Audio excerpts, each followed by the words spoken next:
ഒരുപാട് കാലത്തെ കാത്തിരിപ്പിന് ശേഷം ഗുരുവായൂരപ്പന്റെ അടുത്തേക്ക് ഒരു യാത്രയുണ്ട്.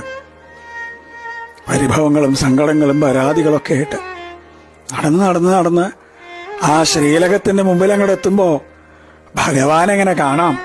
ശംഖും ചക്രവും ഗതയും പങ്കജവുമായിട്ട് ചക്രവർത്തി ഭാവത്തിലുള്ള ഭഗവാന്റെ രൂപം അതങ്ങോട്ട് കാണുമ്പോ കണ്ണ് നിറഞ്ഞൊഴുകും, തൊണ്ടയിടറും, എല്ലാം മറന്നു പോവും.